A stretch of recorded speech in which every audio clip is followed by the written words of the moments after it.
चाचा फोन आवता की करे पार्टी में आज थोड़े बा कैमरा लगता।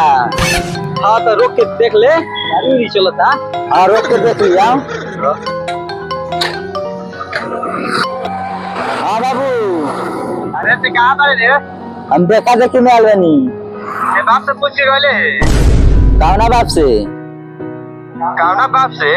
अरे सर ना लाइक तोर कोई को बाप होड़े एगो ओ तो वही बाप से पूछ के गले ना का बोल बा तो जल्दी आ ना लाइक गा के बाबा सिर जोड़ कोइले बैठे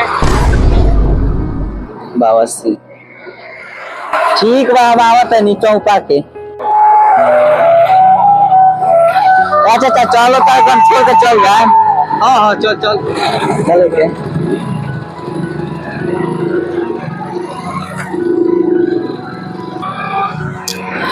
बेटा मूस गाड़ी चलाएगा? हाँ बाबूजी चल सर से अगर बंचे को दहेज में गाड़ी ले लिए। बाबूजी हमें के तो एगो दोस्त कहत रहे कि तोरा दहेज में तो बकरियो ना गाड़ी मिल जाए। कैसे ना दिए रे चल ना सर्वे बानू हम के चिंता नहीं थे चल। का भाई साहब अभी लो ना वालो फोन करके पूछी ना कहाँ वालो। सारू हमार सारू हवा गारू थोड़ी हवा जवान दिल बड़ा तो जरूर रही है ओ खातिर गार काहे ना मारवाए के पड़ी। ले बेटा मूसा गोइले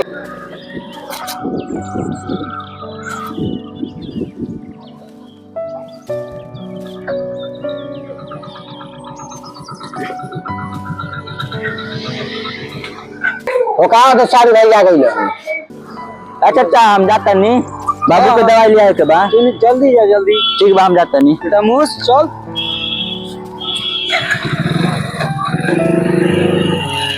ए बुआ बॉबी के ले जो जब हम बोला नु तो लेके आइयो जा।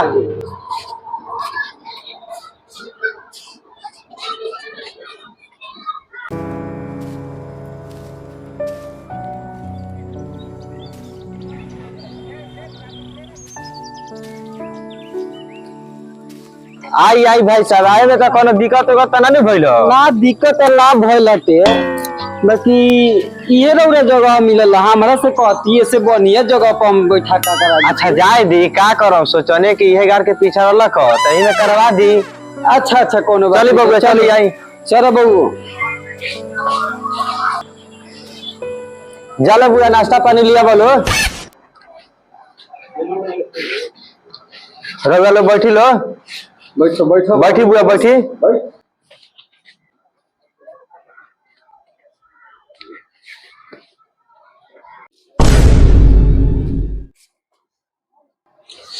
बाबूजी लड़किया नहीं खेलो का?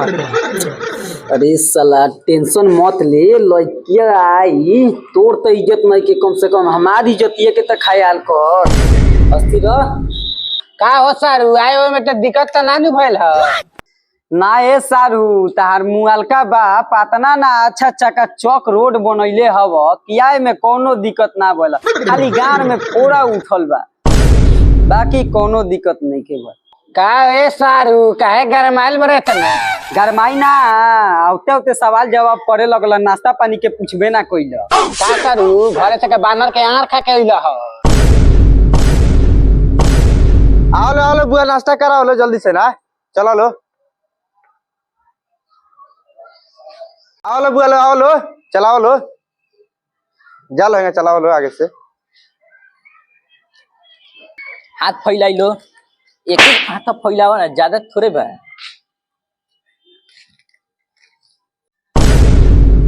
का सारू ये बात भइल एकर मतलब ये भइल हम बाल्टी में पानी पियनी तू हाथ में नाश्ता करावता रह ऐसे हम जानती त तारा के सोफा पर बैठा के खियती हमू सार बैठ के खइती सोफा पर। का करे करी नाश्ता लड़की के बाप गरीब बटे ये करी नाश्ता ए रुकी बाबूजी हमरा नाश्ता नहीं के करे के हमरा लड़की देखे के बा। टेंशन मत ले लड़की आई नाश्तावा कर ले खियले बारे त खइबे ना ए दीदी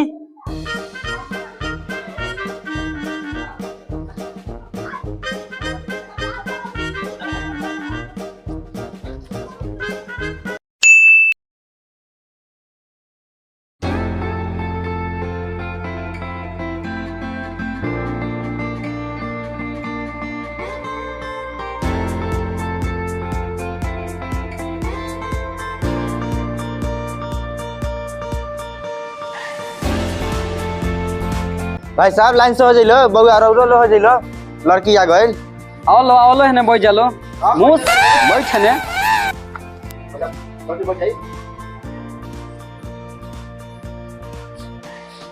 बैठा बाबी जे बैठा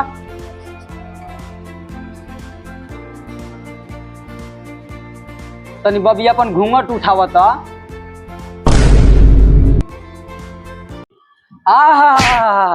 हमरा तो लड़की एकदम पसंद बिया। भाई साहब लड़की से हमरा और कुछ के पूछे के बाद तब पूछ ली ना भाई साहब हमरा राउर लड़की से कुछो नहीं के पूछे के हमरा राउर लड़की एकदम पसंद बिया। ना बाबूजी हमरा खाली लड़की से बात करे के बा। ठीक कहता सारू भाई ये एक खाली बात करा दिया आगे चल के कोनो दिक्कत ना होई।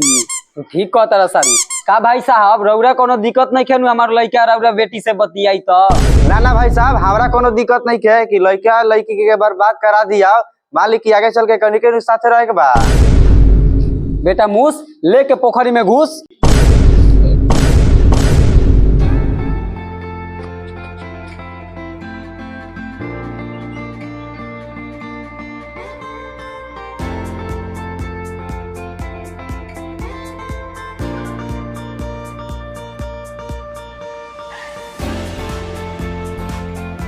सारू भाई जो लेन देन के बात जौन होके ई का कहत रहा सारू भाई दहेज हम तो साफ दहेज के खिलाफ बनी हमारा कुछ दहेज ना चाहिए।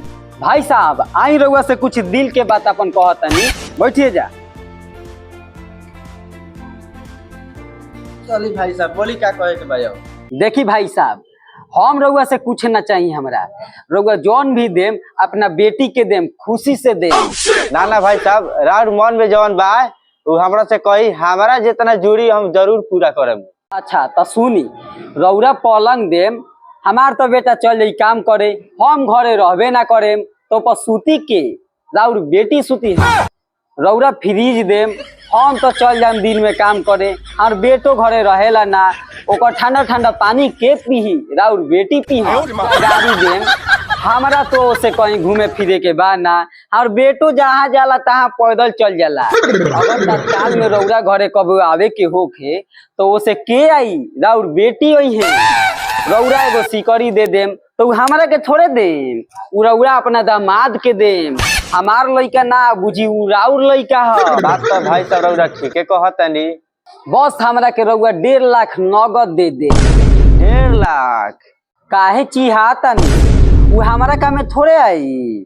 मान ली कि राउर बेटी के बाल बच्चा होई तबियत खराब होबे करी तो उ सब ओमे लाग जाई हमारा पैसा उसा से मतलब नहीं खे। ए बुरारी में हम पैसा का करी। देखी भाई साहब हम राउर बात तो ना टालम लेकिन हमारा से जितना जुड़ी नु वो हम दे सुनी ना सब कुछ तो ले तरन छोरा तरन का घोड़ा का ला हम जौन पूछम जौन साफ बताई हा। ठीक बड़ा हुआ पूछी जौन लड़की कुंवार में कइले बारी सत तू कइले बारू की ना। सब बताओ हम तारा पसंद बनी की ना। लेकिन हमरा खातिर बढ़िया बारो वो सब छोड़ा एक खाली तारा के पाजा में धर सकिला की ना। नहीं सब ना अभी ना शादी वादी सब करम केहू नहीं के देखा नहीं सब मत करी कब से दीदिया भी लौकत ना इच्छे अरे केहू नहीं के देखा नहीं सब मत करी बाबूजी से जाकर कहे बाबूजी सारवा दीदिया के धइले बा पाजा में चली जल्दी। भाई साहब ये सब ठीक नहीं के रोकिए हम अभी देख के आता है। चलो सरे चलो सब ना से सारवा के बेटा के जल्दी छोड़ दी ना छोड़ दी। अरे धरे दो अरे छोड़ दी अरे धरे दो ना